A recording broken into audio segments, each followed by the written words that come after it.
बालकांड में प्रथम सर्ग में जो श्लोक है, कोऽस्मिन् साम्प्रतं लोके गुणवान कष्ट वीर्यवान।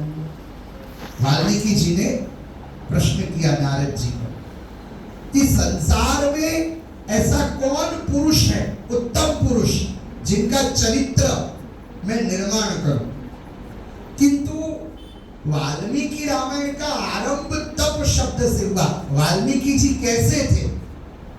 तो तपस्वाध्याय निरतः तपस्वी वाग्वेदांबरः नारद परिपप्रच्छ वाल्मीकिर्मुनिपुंगवः। तो रामायण का आरंभ तप शब्द से हुआ है।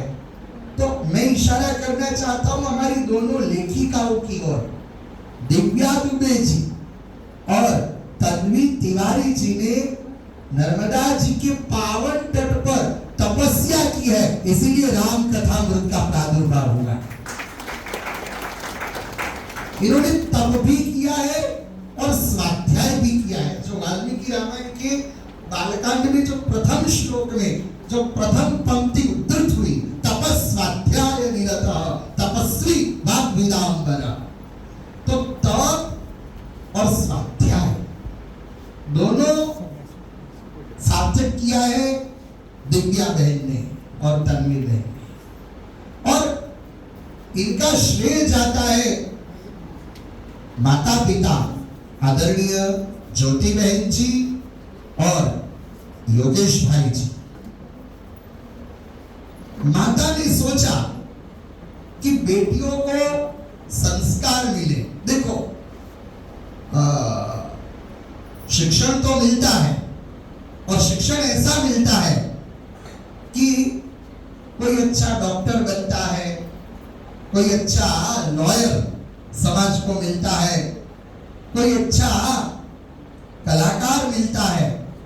किंतु जब माता पिता और गुरु की कृपा होती है तो एक अच्छे इंसान का सर्जन होता है।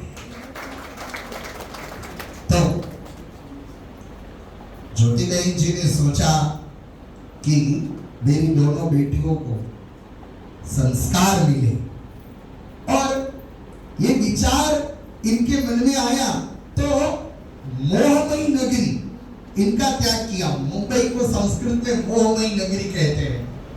तो मोहमयी नगरी का जिन्होंने त्याग किया और नर्मदा नदी के तट पर आए, और नर्मदा नदी के तट पर आकर क्या किया इन्होंने, महामोह महिषेष विशाला राम कथा काली का करारा। तो मोहमयी नगरी का त्याग करके नर्मदा जी के पावन तट पर आए और इन्होंने ऐसी कथा का सर्जन किया जो कथा मोह रूपी महिषासुर को मारने वाली है, मोह नष्ट करने वाली है। तो ऐसे राम कथामृत का सर्जन। तो बालकों को, बच्चों को कैसा संस्कार देना चाहिए, वह संस्कार कि यदि हमें प्रेरणा लेनी हो तो हम ज्योति बहन के पास से ये प्रेरणा ले सकते हैं, जो मातृशक्ति बैठी है। इन्होंने दोनों बेटियों को ऐसे संस्कार दिए। और ये विश्वविद्यालय तो संस्कार का प्राकट्य स्थान है। सयाजी विश्वविद्यालय मानो शिक्षण की गंगोत्री।